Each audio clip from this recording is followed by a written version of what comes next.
प्यारे बच्चों, आप सभी लॉकडाउन के कारण अपने अपने घरों में हैं। ऐसे समय में हम लेकर आए हैं आपके लिए डिजी साथ कार्यक्रम।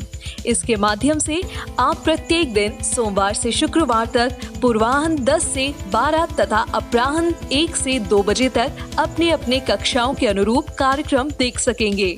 स्कूली शिक्षा एवं साक्षरता विभाग, झारखंड। नमस्ते दोस्तों, आप सबका स्वागत है झारखंड सरकार के डिजी साथ प्रोग्राम में। आइए देखते हैं हम आज क्या पढ़ेंगे। आज के इस एपिसोड में हम कक्षा 12वीं की पढ़ाई करेंगे, जिसमें सबसे पहले हम रसायन शास्त्र के पाठ 3 को पढ़ेंगे, जिसका नाम है वैद्युत रसायन। आज हम इस पाठ के भाग 1 और भाग 2 को देखेंगे। उसके बाद हम कक्षा 12वीं के जीव विज्ञान को पढ़ेंगे, जिसमें हम पुष्पी पादपों में लैंगिक प्रजनन भाग 5 को देखेंगे। इसी के साथ हम इन दोनों पाठों के अंत में हम उस विषय से संबंधित कुछ रोचक प्रश्नों को भी हल करेंगे। मैं आशा करती हूँ अभी तक आप सभी ने अपनी कॉपी और कलम ले ली होगी, जिसमें आप आज पढ़ाए जाने वाले विषय के बारे में इम्पोर्टेंट पॉइंट्स को नोट करेंगे। तो चलिए शुरुआत करते हैं आज के इस एपिसोड की।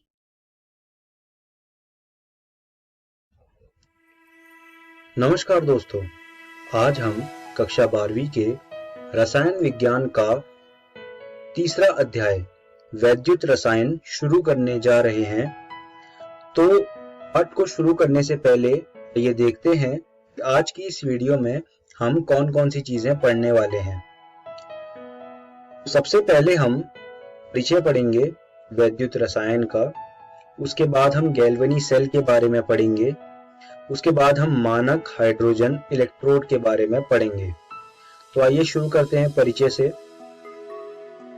वैद्युत रसायन में रासायनिक प्रतिक्रिया के दौरान जारी ऊर्जा से विद्युत ऊर्जा के उत्पादन का अध्ययन होता है। इस पाठ में हम काफी सारे सेलों के बारे में पढ़ने वाले हैं, बैटरियों के बारे में पढ़ने वाले हैं। तो शुरू करते हैं पहले सेल से, जिसे हम कहते हैं गैल्वेनी सेल। तो आइए जानते हैं गैल्वेनी सेल क्या होता है। यह रासायनिक ऊर्जा को विद्युत ऊर्जा में परिवर्तित करता है। यह सेल गिब्स ऊर्जा को विद्युत कार्य में परिवर्तित करता है। यह गैल्वेनी सेल होता है। आइए देखते हैं गैल्वेनी सेल का चित्र। भी जो आपके सामने स्क्रीन पे आया वो गैल्वेनी सेल का चित्र है। आप देख सकते हैं चित्र में आपको 2 बीकर दिख रहे हैं। एक नीले रंग का बीकर है और एक ग्रे रंग का बीकर है।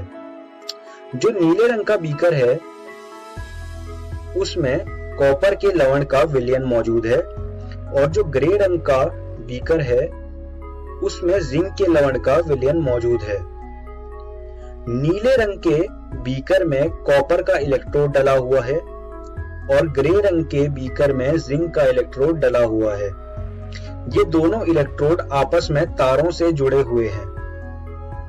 आप देख सकते हैं जिंक के इलेक्ट्रोड में माइनस का साइन है और कॉपर के इलेक्ट्रोड में प्लस का साइन है।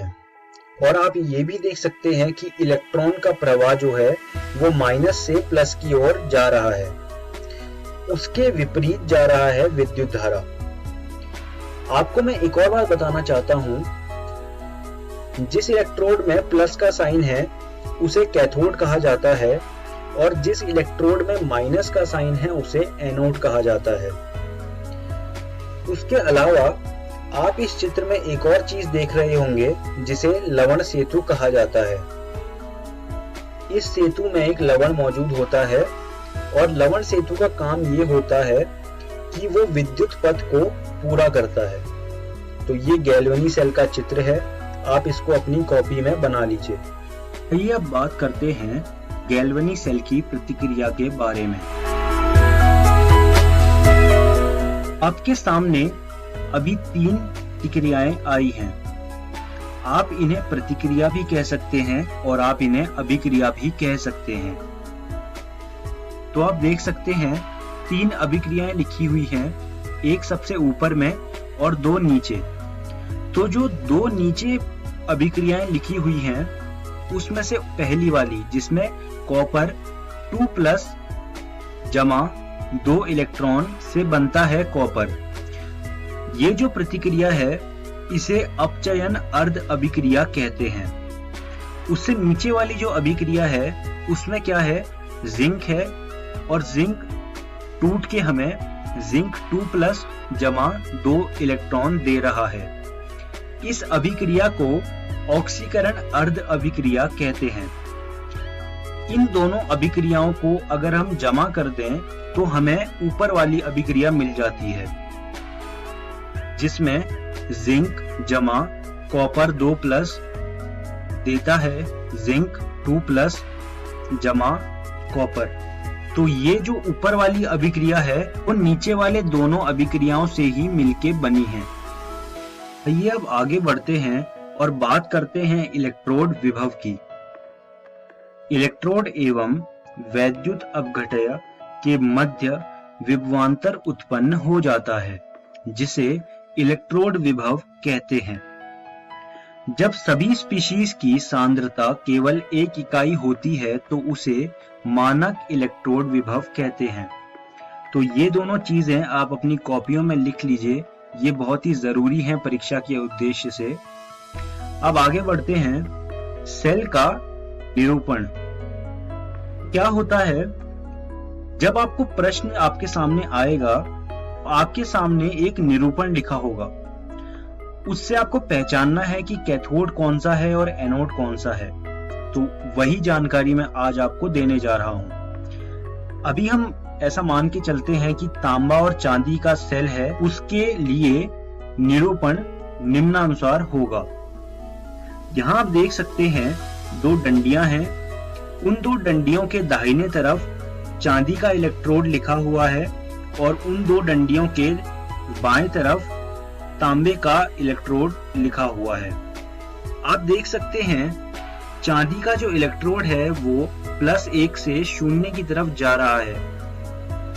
तो यहां से हम ये कह सकते हैं कि जो 2 डंडियां हैं उनके दाहिने तरफ हमेशा कैथोड आएगा। अगर दाहिने तरफ कैथोड आएगा तो उसके बाएं तरफ हमेशा एनोड आएगा।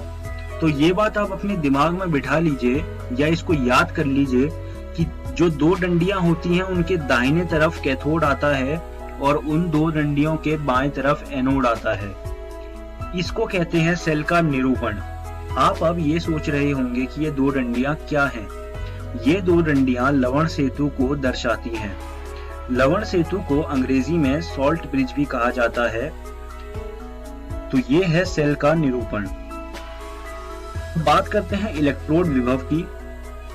गैल्वनी सेल के इलेक्ट्रोड विभव को निम्नानुसार निकाला जाता है।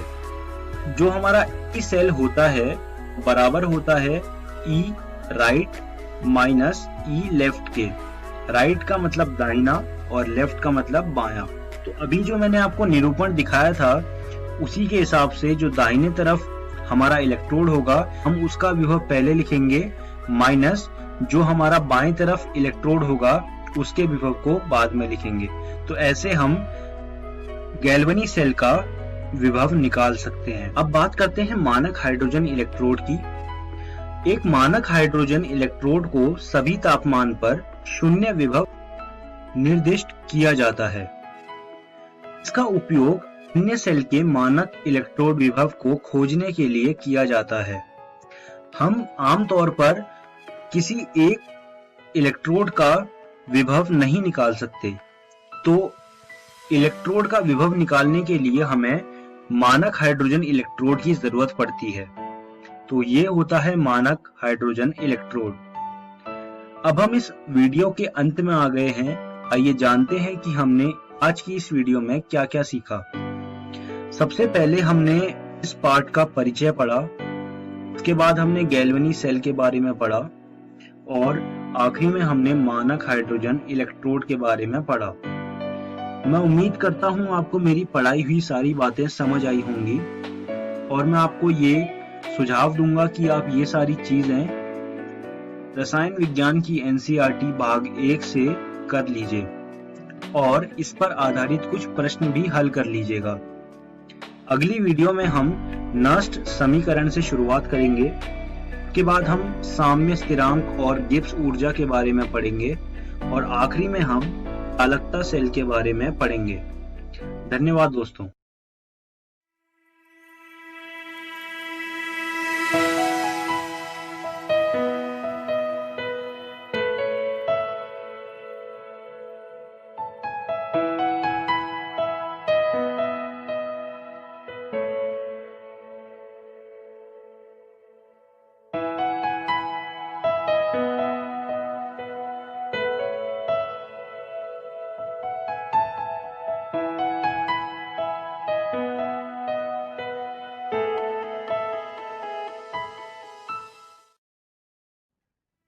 नमस्कार दोस्तों, आज हम वैद्युत रसायन का दूसरा भाग शुरू करने जा रहे हैं। आइए देखते हैं आज की इस वीडियो में हम कौन कौन से विषयों पर बात करने वाले हैं। सबसे पहले हम नस्ट समीकरण के बारे में बात करेंगे। उसके बाद हम साम्य स्थिरांक और गिब्स ऊर्जा के बारे में बात करेंगे और आखिरी में हम चालकता सेल के बारे में बात करेंगे। तो आइए शुरू करते हैं नस्ट समीकरण से। देखिए क्या होता है, ये समीकरण जो है वो इलेक्ट्रोड विभव निकालने के लिए होता है। इसका उपयोग तब किया जाता है जब उपयोग की जाने वाली स्पीशीज की सांद्रता एक इकाई नहीं होती। हमने पिछली वीडियो में जो तरीका देखा था इलेक्ट्रोड विभव निकालने का, वो तब काम आता है जब जो हमारी स्पीशीज होती हैं उनकी सांद्रता एक होती है। लेकिन उन परिस्थितियों में जहां पर स्पीशीज की सांद्रता एक इकाई नहीं होती, उसके लिए हमें नस्ट समीकरण का उपयोग करना पड़ता है। तो ये देखते हैं नस्ट समीकरण क्या होता है। एक अभिक्रिया अभी आपके स्क्रीन पे आई है। Small A capital A plus small B capital B देता है small C capital C plus small D capital D. तो ये एक सामान्य रसायन अभिक्रिया है।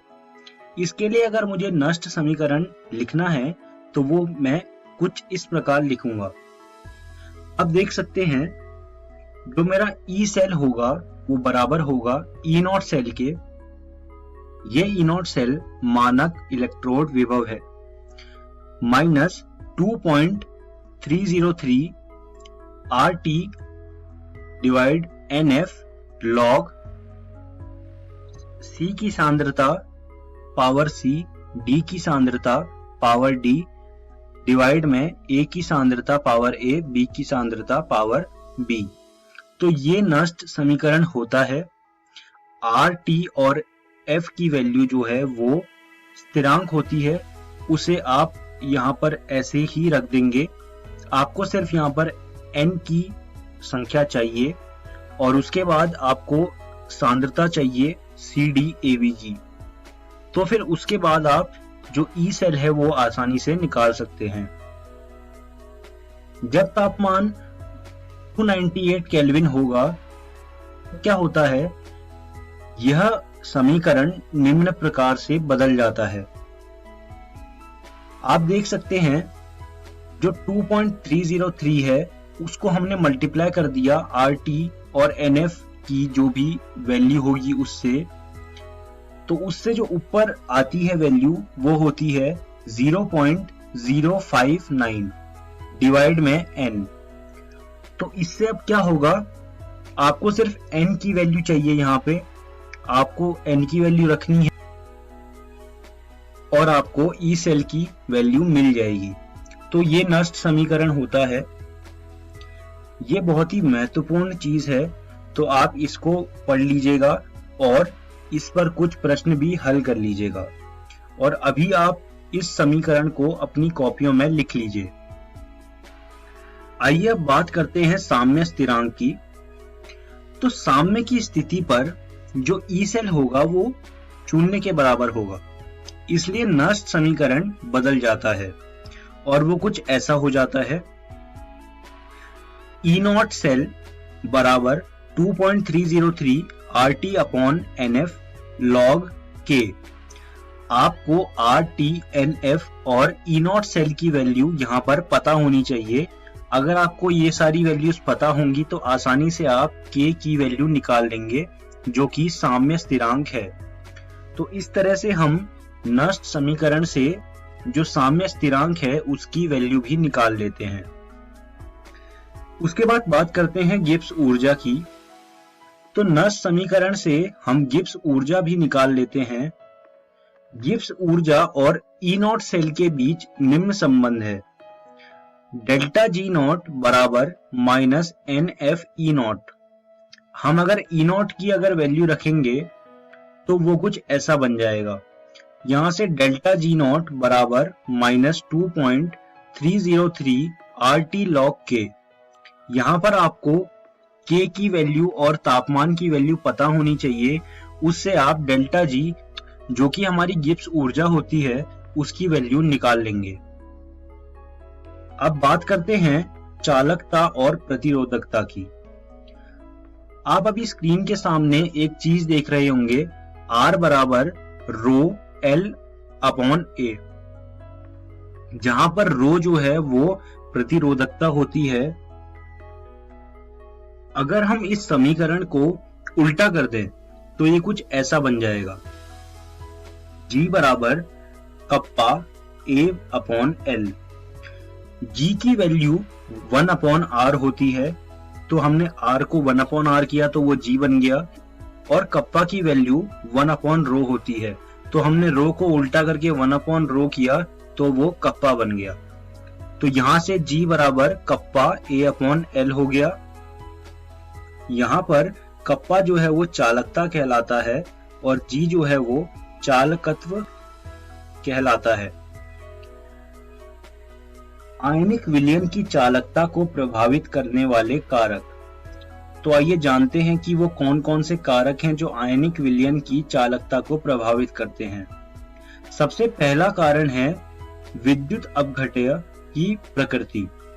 दूसरा कारक है उत्पन्न आयनों का आमाप एवं उनका विलायक योजन। तीसरा कारक है विलायक की प्रवृत्ति एवं इसकी श्यानता। चौथा कारक है विद्युत अपघट्य की सांद्रता। पांचवा कारक है ताप। तो ये सारे कारकों को आप अपनी कॉपियों में लिख लीजिए और इन्हें याद भी कर लीजिएगा, क्योंकि ये परीक्षा में पूछे जा सकते हैं। आइए अब आगे बढ़ते हैं। चालकता सेल। किसी भी आयनिक विलयन की अगर हमें चालकता निकालनी है तो उसके लिए हमें चालकता सेल की जरूरत पड़ती है। चालकता सेल में आप देख सकते हैं बीच में एक ट्यूब होती है जिसके अंदर हम आयनिक विलयन भरते हैं, और ट्यूब के आखिरी में हमें 2 प्लेटिनीकृत प्लेटिनम इलेक्ट्रोड मिलते हैं और उनको हम तारों से जोड़ देते हैं। आयनिक विलयन की चालकता को मापने के लिए इसका इस्तेमाल किया जाता है। R बराबर रो L अपॉन A बराबर L अपॉन कप्पा A। हम इस समीकरण का इस्तेमाल करते हैं चालकता सेल में हम इस समीकरण का इस्तेमाल करते हैं। हमें आखिरी में कप्पा की वैल्यू निकालनी है, तो अब हम देखेंगे कि हम कप्पा की वैल्यू कैसे निकालते हैं। होता क्या है, L अपॉन A जो है वो बदलेगा नहीं, तो हम उसे G स्टार कहते हैं। तो अगर हमने L अपॉन A को G स्टार कहा तो इससे R बराबर G स्टार अपॉन कप्पा हो जाएगा। उसके बाद हम R को 1/G लिख सकते हैं, तो 1/G बराबर G स्टार अपॉन कप्पा। तो इससे हमारे पास G स्टार बराबर कप्पा आ जाएगा। अब हम G कैसे निकालेंगे? तो G निकालने का तरीका है, हम चालकता सेल को एक व्हीटस्टोन ब्रिज में लगा देंगे। व्हीटस्टोन ब्रिज को आप अपने भौतिकी में पढ़ेंगे, तो अभी मैं उसके बारे में यहाँ बात नहीं करता। तो अगर आप व्हीटस्टोन ब्रिज में अपना चालकता सेल लगाएंगे तो उससे क्या है, आप वहां से R की वैल्यू निकाल लेंगे। तो उसके बाद आप क्या करेंगे, कप्पा बराबर G स्टार अपॉन R। तो आपको जी स्टार की वैल्यू पता है, आपको आर की भी वैल्यू पता है, आपको कप्पा पता लग जाएगा। तो इस तरह से हम चालकता सेल से किसी भी आयनिक विलयन की चालकता निकालते हैं। अब हम इस वीडियो के अंत में आ गए हैं। आइए देखते हैं हमने आज की इस वीडियो में क्या सीखा। सबसे पहले हमने नस्ट समीकरण के बारे में पढ़ा, उसके बाद हमने साम्य स्थिरांक और गिब्स ऊर्जा के बारे में पढ़ा, और आखिरी में हमने चालकता सेल के बारे में पढ़ा। मैं उम्मीद करता हूं आपको मेरी पढ़ाई हुई चीजें समझ आई होंगी, और आपको ये सुझाव देना चाहता हूं कि आप इन सब चीजों को अपनी रसायन विज्ञान भाग 1 एनसीईआरटी से पढ़ लीजिएगा और इन पर आधारित कुछ प्रश्न भी हल कर लीजिएगा। अब बात करते हैं कि हम अगली वीडियो में क्या देखने वाले हैं। तो अगली वीडियो में हम मोलर चालकता के बारे में पढ़ेंगे, और फिर हम प्रबल विद्युत अपघट्य के बारे में पढ़ेंगे, और हम दुर्बल विद्युत अपघट्य के बारे में पढ़ेंगे। धन्यवाद दोस्तों।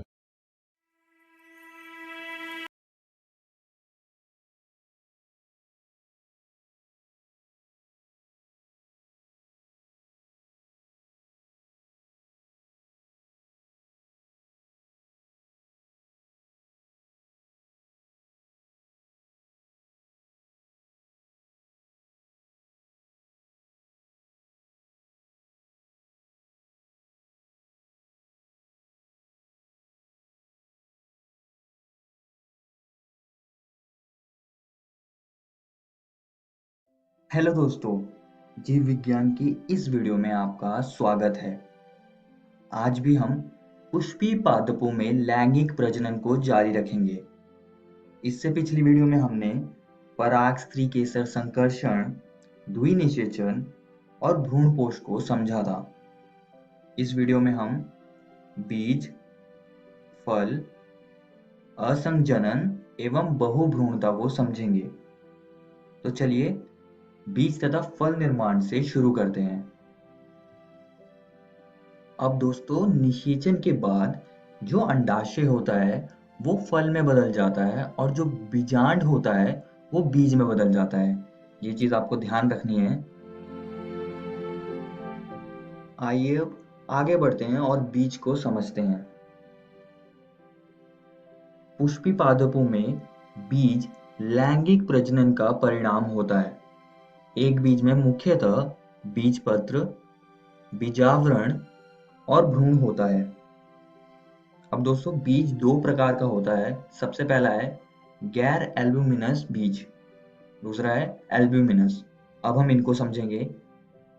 गैर एल्ब्यूमिनस बीजों में भ्रूणपोष भ्रूण द्वारा पूरी तरह उपभोग कर लिया जाता है, यानी इसमें भ्रूणपोष नहीं होता है। इसका उदाहरण है मटर, मूंगफली। और दूसरी तरफ एल्ब्यूमिनस बीजों में भ्रूणपोष मौजूद होता है, और इसका उदाहरण है गेहूं, मक्का।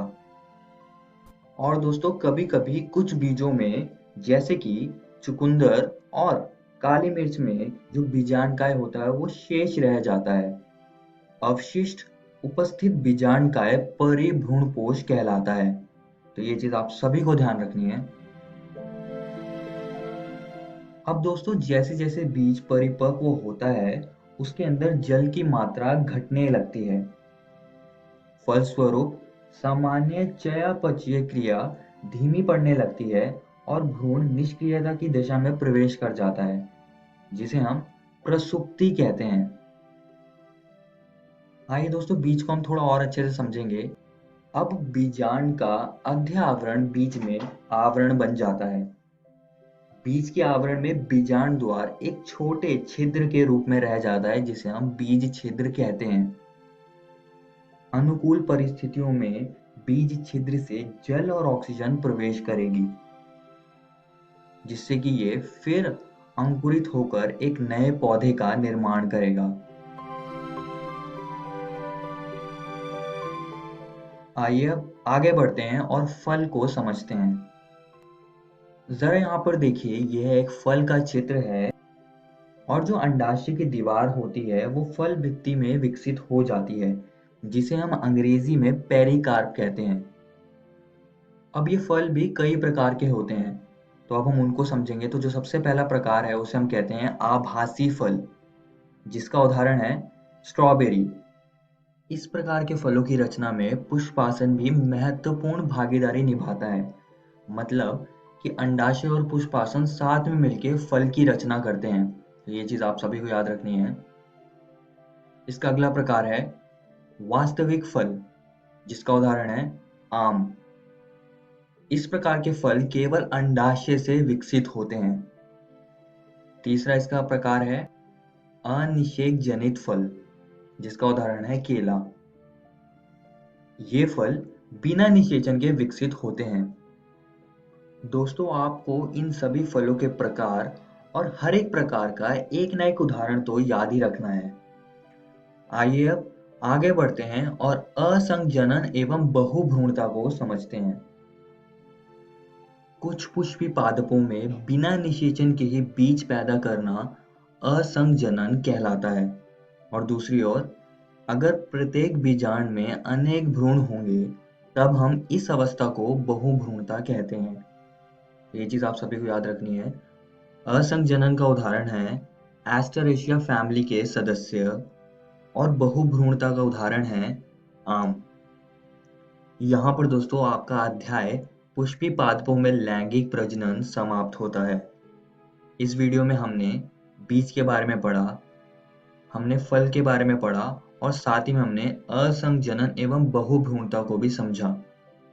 और दोस्तों, मैं आप सभी को एक और बात बताना चाहता हूँ कि आज हमने आपकी एनसीईआरटी किताब के ये 3 टॉपिक्स को खत्म कर लिया है। आप इनको जरूर घर से किताब से पढ़कर आइएगा। अगली वीडियो में हम इस अध्याय से संबंधित अभ्यास प्रश्नों को समझेंगे। धन्यवाद।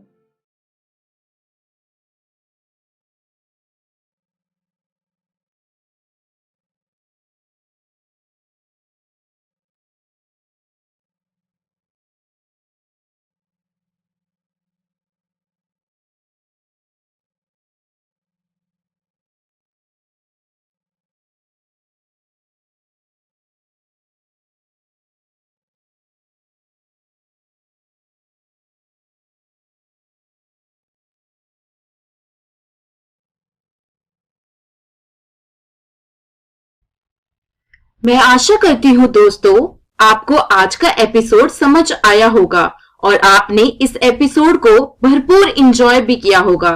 चलिए देखते हैं आज हमने क्या क्या पढ़ा। हमने आज कक्षा 12वीं के रसायन शास्त्र का विद्युत रसायन पाठ को पढ़ा। उसके बाद हमने जीव विज्ञान का पाठ पढ़ा जो था पुष्पी पादपों में लैंगिक प्रजनन। चलिए अब देख लेते हैं कि हम कल क्या पढ़ने वाले हैं।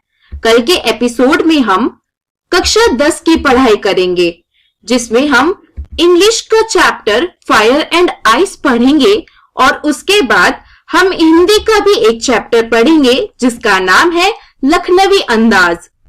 पुनः प्रसारण हेतु महत्वपूर्ण सूचना, अभी के देखे गए एपिसोड का पुनः प्रसारण ठीक 3 बजे इकोवेशन के YouTube चैनल पर होगा। YouTube पर DG7 इकोवेशन सर्च करके आप इस तक पहुंच सकते हैं। आज का एपिसोड देखने के लिए धन्यवाद।